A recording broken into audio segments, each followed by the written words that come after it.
So far, we have learned about entropy, how to make logical arguments, and how to avoid logical fallacies. And we have also learned how the intricate organization of elements into life and the beginning of the universe from nothing point to God's existence. This week, we'll begin to look at an argument that builds on what we've learned about entropy and organization. And this argument will reveal a level of intention and planning in all of nature. This highly improbable nature of fine-tuning in the universe will lead us next to the argument from design. The word design means to plan and fashion something for a particular function, outcome, or purpose.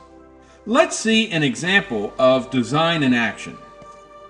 If we have an explosive form of energy, like gas, but we want to use that energy to drive a car, we have to use design. By controlling the intake, compression, explosion, and exhaust of gasoline and air, we can turn a shaft, and all of this takes very specific design. Then, gears are used to manage the power of the rotating shaft and transmit that power toward the wheels. And other gears transmit the rotation to the wheels and the car moves down the road. It takes design to engineer these various components and put them together to make the whole thing work.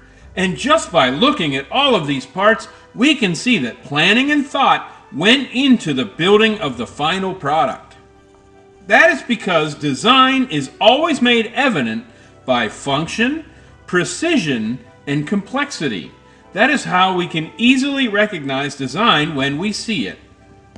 By function, I mean the special job, purpose, or duty that something is suited for, such as a gear that is best suited to interact with a similar gear, or an engine that's best suited for changing explosions into rotation. By precision, I mean mechanical, scientific, or mathematical exactness, such as the tolerances of two gears as they interface, or the mathematical fact that very small adjustments in one of the gears would cause it not to function with the other. And by complexity, I mean a high level of order and sophistication, and the opposite of simplicity or chaos. These attributes are some of the hallmarks of design, and we can look for them in various objects to determine if they are designed. Let's take a look at a mechanical watch that we already know is designed to see how the function, precision, and complexity of the watch prove a designer planned out and created each component.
What a remarkable design!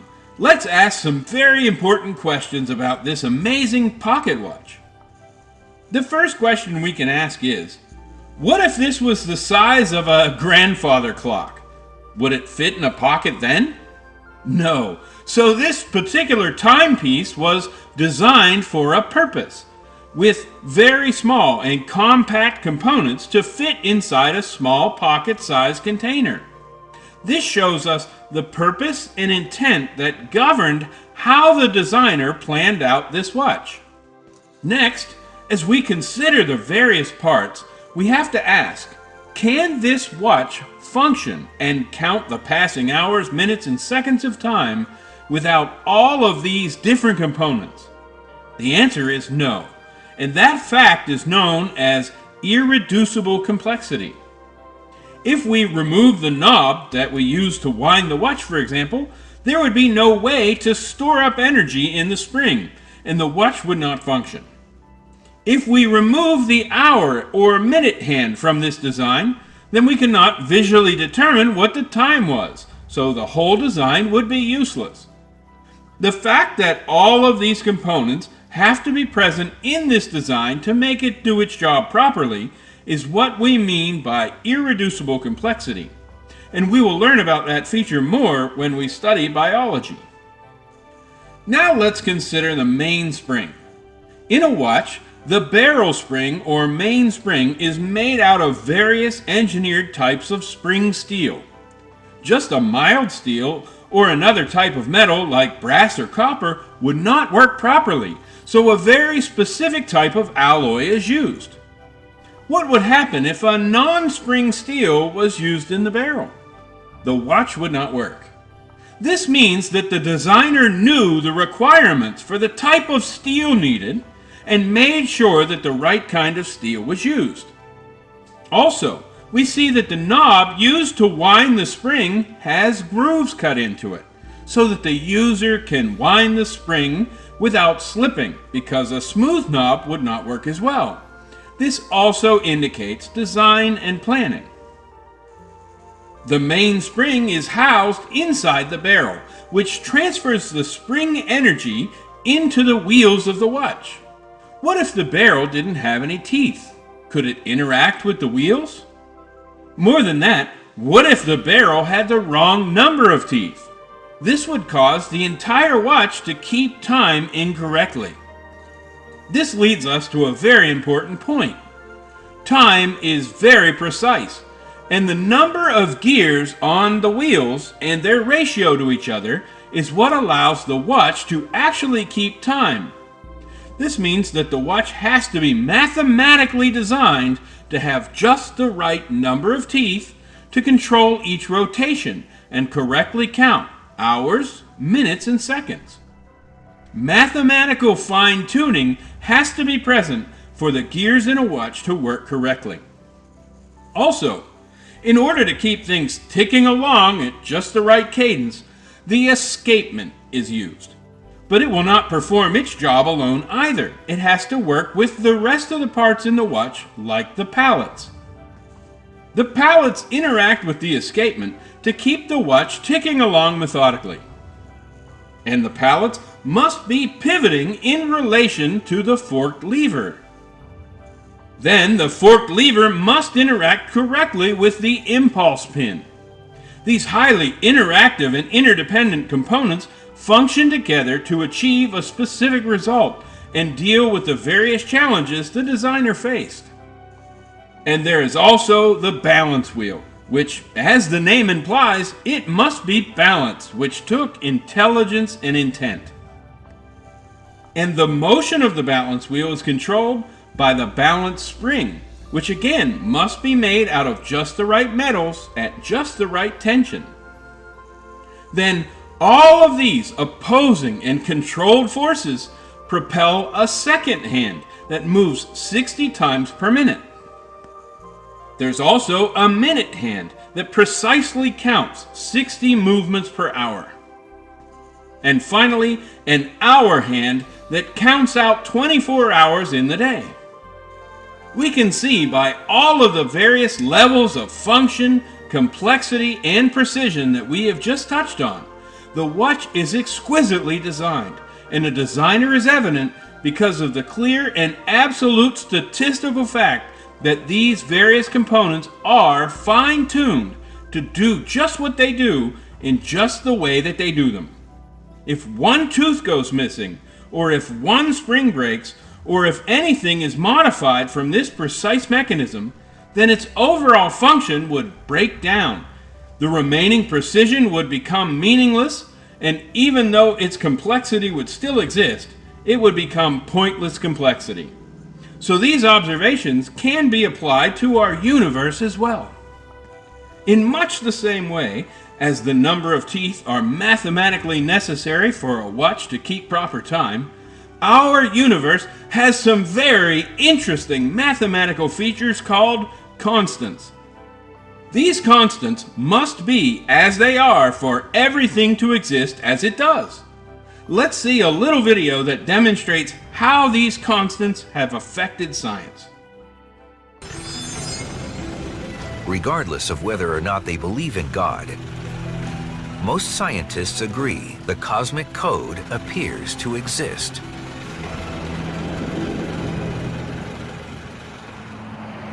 Everything in the universe is determined by the fundamental forces of nature. The strengths of those forces are characterized by numbers called fundamental constants that are so sensitive that if they changed by just a little bit, the universe as we know it wouldn't be here.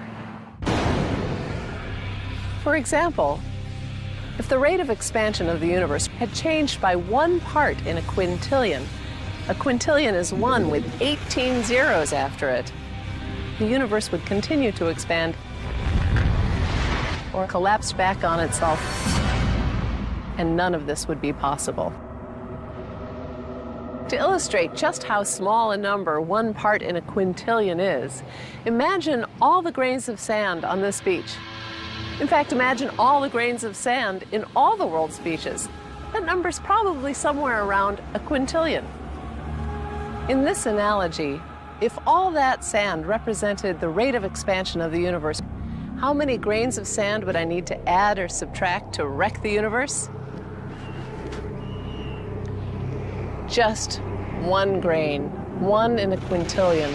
That's how precise things had to be for us to be here. I don't know a single scientist who would disagree with the statement that the world is exceedingly ingenious. Not just mathematical, not just beautiful, not just elegant, but the manifestation of something truly extraordinary. We can imagine, as it were, turning the knobs, which were set up at the time of the Big Bang to determine how it expanded and what it was made of. And if we turn the knobs very slightly, we find that we would end up with a universe that would not be so propitious for the emergence of life. Take gravity, perhaps the most familiar of the laws of nature. Its value determines how much things are attracted to each other. From us being stuck to the Earth circling our sun, to the stars held in place in remote galaxies billions of light years away. Just the tiniest adjustment to the value of gravity in a computer simulation of the Big Bang, and our universe doesn't emerge at all. For example, if gravity were very strong, then anything as big as us would get crushed. If there were no gravity at all, then no stars would be able to form because they're held together by gravity. No planets either. And the other laws are equally fine-tuned. Any slight adjustment to their value, and we would never exist. There is no known reason why these values should be set as they are, yet they do seem to be fine-tuned to allow our creation.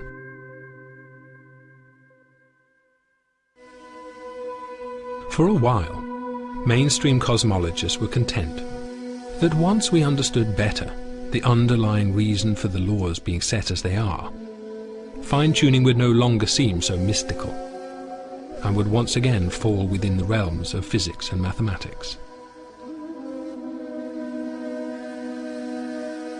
The general view of this, for most physicists, is that these fine-tunings are largely accidental, that the constants of nature are determined by some mathematical principles which have nothing whatever to do with our existence.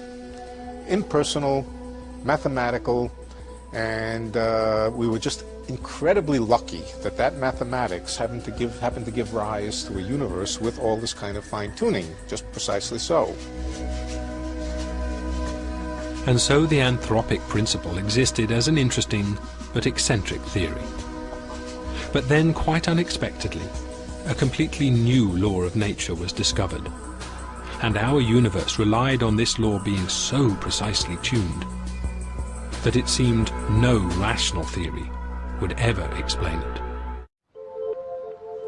Our universe seems to be defined by a set of numbers which in some sense look special. If we had different numbers, we would end up with a sterile universe. People react to this seeming coincidence in a number of ways. You could say it's the outcome of some kind of design or providence. We could say it's a brute fact we have to accept, because these numbers might be determined by some theory which we haven't yet discovered. For a while it was possible to believe that the laws of nature were not so precisely set as to require the hand of a creator. But then a completely new fundamental property of the universe was discovered. An anti-gravity force present in space itself. It is called the cosmological constant, and when cosmologists calculated its effect on the evolution of the universe, they realized it had to be very finely tuned indeed. The fine-tunings, how fine-tuned are they? Most of them are 1% sort of things. In other words, if a thing is 1% different, everything gets bad. And a physicist could say, maybe those are just luck. On the other hand, this cosmological constant is tuned to 1 part and 10 to the 120, 120 decimal places. Nobody thinks that's accidental. That is not a reasonable idea, that something is tuned to 120 decimal places just by accident. That's the most extreme example of fine-tuning. No force in the history of cosmology has ever been discovered to be that finely tuned. The cosmological constant needs to be set to 1 part in a trillion, trillion, trillion, trillion, trillion, trillion, trillion, trillion, trillion, trillion. That the cosmological constant arrived at such a tiny value by chance seemed to be out of the question, but the alternative explanation was also impossible to contemplate. Physicists did not want to accept the idea that the laws of nature might be controlled by well, the benevolence of nature. There should be no reason why the luck should just have it that we can exist. It's too much, it's a stretch. It's much too far to stretch.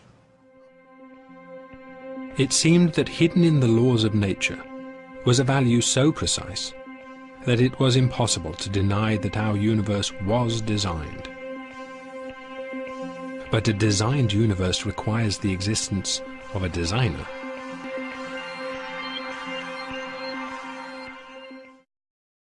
The scientists were between a rock and a hard place. Their own discoveries were pointing them towards an intelligent designer. This is its dislike of mixing religion into physics.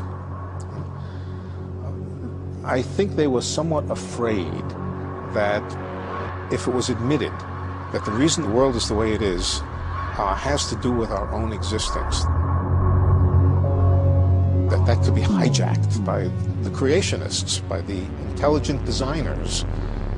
And of course, what they would say is, yes, we always told you so. There is a benevolent somebody way up high in the universe who created the universe exactly so that we could live.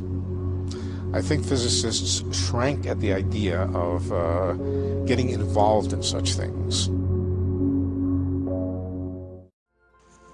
So these and other fundamental facts about our universe show that life exists on a very thin, very precise line of probability that's far beyond chance. These numbers, called constants, are so precise and so specific that any little change in them would make all life impossible. Life is the function, the precision is beyond exacting, and the complexity is breathtaking. These constants and their very specific and fine-tuned nature have led many non-religious scientists to say some very amazing things. Fred Hoyle, a British astrophysicist, said, "A common-sense interpretation of the facts suggests that a super-intellect has monkeyed with physics, as well as with chemistry and biology, and that there are no blind forces worth speaking about in nature. The numbers one calculates from the facts seems to me so overwhelming as to put this conclusion almost beyond question." Paul Davies said, "There is for me powerful evidence that there is something going on behind it all. It seems as though somebody has fine-tuned nature's numbers to make the universe. The impression of design is overwhelming." Paul Davies also said, "The laws of physics seem to be the product of exceedingly ingenious design. The universe must have a purpose." John O'Keefe, who is an astronomer at NASA, said, "If the universe had not been made with the most exacting precision, we could have never come into existence. It is my view that these circumstances indicate the universe was created for man to live in." George Greenstein, an astronomer, said, "As we survey all the evidence, the thought insistently arises that some supernatural agency, or rather capital A agency, must be involved. Is it possible that suddenly, without intending to, we have stumbled upon scientific proof of the existence of a supreme being? Was it God who stepped in and so providentially crafted the cosmos for our benefit?" Arthur Eddington, an astrophysicist, said, "The idea of a universal mind or logos would be, I think, a fairly plausible inference from the present state of scientific theory." Arno Penzias, a winner of the Nobel Prize in Physics, said, "Astronomy leads us to a unique event, a universe which was created out of nothing, one with the very delicate balance needed to provide exactly the conditions required to permit life, and one which has an underlying, one might say, supernatural plan." Vera Kistakauchi, an MIT physicist, said, "The exquisite order displayed by our scientific understanding of the physical world calls for the divine." Frank Tipler, a professor of mathematical physics, said, "When I began my career as a cosmologist some 20 years ago, I was a convinced atheist. I never in my wildest dreams imagined that one day I would be writing a book purporting to show that the central claims of Judeo-Christian theology are, in fact, true. That these claims are straightforward deductions of the laws of physics as we now understand them. I have been forced into these conclusions by the inexorable logic of my own special branch of physics." Now Tipler has actually converted to Christianity and wrote a book called The Physics of Christianity. Ed Harrison, a cosmologist, said, "Here is the cosmological proof of the existence of God. The design argument from Paley, updated and refurbished. The fine-tuning of the universe provides prima facie evidence of deistic design. Take your choice, blind chance that requires multitudes of universe, or design that requires only one." Many scientists, when they admit their views, incline toward the teleological or design argument. Barry Parker, a cosmologist, said, "Who created these laws? There is no question but that a God will always be needed. Arthur L. Schawlow, a professor of physics at Stanford University and a Nobel Prize winner in physics, said, "It seems to me that when confronted with the marvels of life and the universe, one must ask why and not just how. The only possible answers are religious. I find a need for God in the universe and in my own life." Werner Braun Brown said, "I find it as difficult to understand a scientist who does not acknowledge the presence of a superior rationality behind the existence of the universe as it is to comprehend a theologian who would deny the advances of science. These properties of our universe, called constants, have plainly revealed that our universe is intricately designed, and there is an undeniable function, indescribable precision, and incalculable complexity behind it all. These hallmarks of design lead us to the design argument. The design argument goes like this. As function, precision, and complexity increase, the probability of intelligent design increases. And the universe has the highest level of function, precision, and complexity that we have ever witnessed.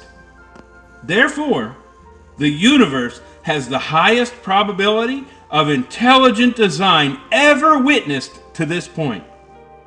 This probability obviously leads us to an intelligent designer of our universe. In other words, if the watch has a very, very low probability of ever being the result of blind chance and natural processes, how could the universe, which is orders of magnitude more finely tuned, functional, precise, and complex than a watch, ever possibly be the result of blind chance? Those who miss this obvious inference make chance and skepticism their God, instead of the obvious, intelligent designer that's evident in the things that he has made. And in regards to these many specific forces that hold things together as we see them in our universe, God reveals He is the one holding all things together by the word of His power. And the Lord, by wisdom, founded the earth, and by understanding, He established the heavens. We can see traces of God's unfathomable wisdom and infinite understanding in our vast universe, and His amazing design is revealed even in the mathematical and universal constants that make life possible for us all.